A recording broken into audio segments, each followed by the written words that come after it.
Which issue is always seems a major issue between India and Pakistan, Kashmir issue. Who was Hari Singh? Hari Singh was the princely ruler of Jammu and Kashmir. Which article of the Indian Constitution gives greater autonomy to Jammu and Kashmir? Article 370. Who was Tara Singh? Tara Singh was a prominent Sikh religious and political leader. In which year was the Akali Dal in Punjab formed? In 1920. Write the full form of MNF, Mizo National Front. Who was Lal Denga?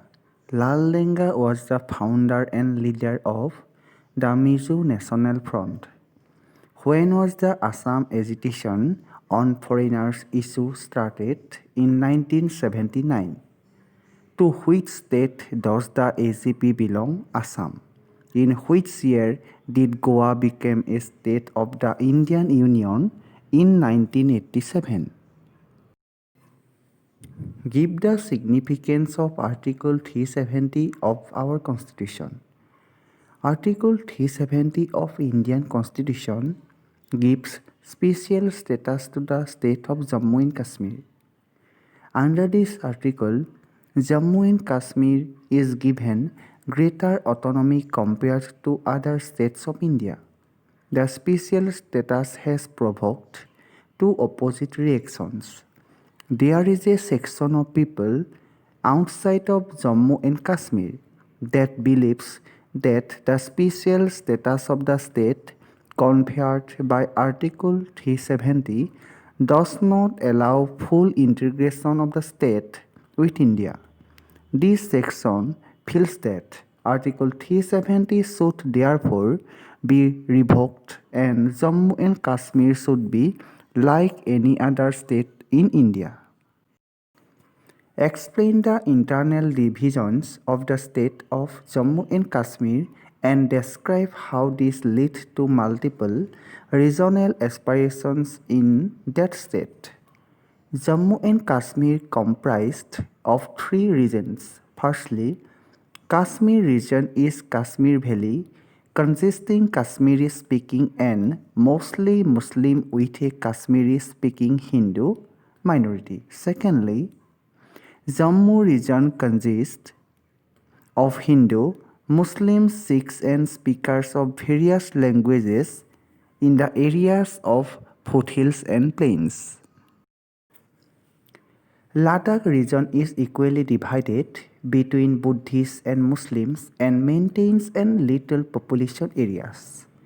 These internal divisions lead to multiple regional aspirations. Firstly, one strand of separatists to demand a separate Kashmiri nation independent of India and Pakistan. Secondly, some other groups want Kashmir to be merged with Pakistan. Thirdly, third strand wants a greater autonomy for people of state within Indian Union. Fourthly, the demand for interstate autonomy is as strong as the demand for the state autonomy. The Assam movement was a combination of cultural pride and economic backwardness explained.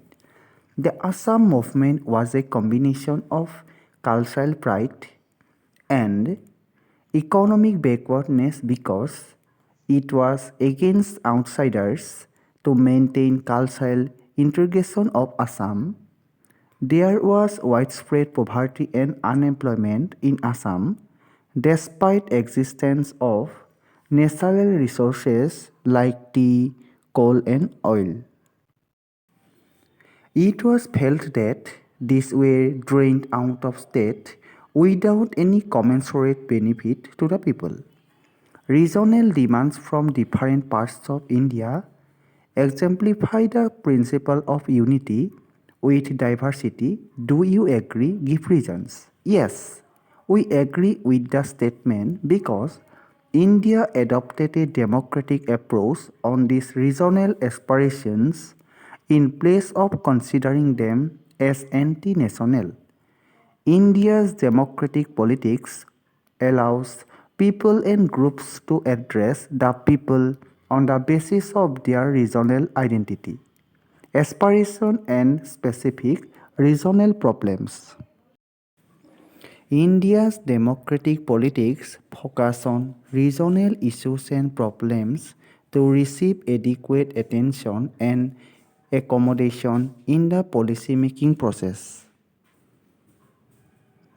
Its examples are in 80s, military erupted in Punjab, problem persisted in the northeast, students agitated in Assam and Kashmir Valley, was on the boil. The government of India settled down some negotiation with these regional aspirations to reduce tensions in many regions. Mizoram is an example of political settlement to resolve the problem of separation effectively. It can be concluded that regional aspirations do not encourage separation but disrespect diversity to retain unity in the nation. What were the main provisions of Punjab Accord of 1985? How has peace been restored on seaward lines in Punjab? Punjab Accord was an agreement signed between the then Prime Minister Rajiv Gandhi and Harshan Singh Longwal, then the President of Akali Dal in 1985, to be known as Rajiv Gandhi Longwal Accord, also to create normalcy in Punjab. Chandigarh would be transferred to Punjab to appoint a separate commission to resolve border dispute between Punjab and Haryana, a tribunal to be set up to settle down sharing of Ravi Bees River water among Punjab, Haryana and Rajasthan, to withdraw the Armed Forces Special Power Act in Punjab, to provide agreement for compensation to better treatment to those affected by militancy in Punjab. But peace could not be established easily in Punjab and resulted, firstly, it led to many excesses by police and violation of human rights. Secondly, it fragmented the Akali Dal. Thirdly, president's rule was imposed and a normal political process was suspended. Fourthly, hence, political process could not be restored in this atmosphere even during elections. In 1992, only 24% electors turned out to vote. Consequently, above mentioned added to tension between Punjab and its neighboring states.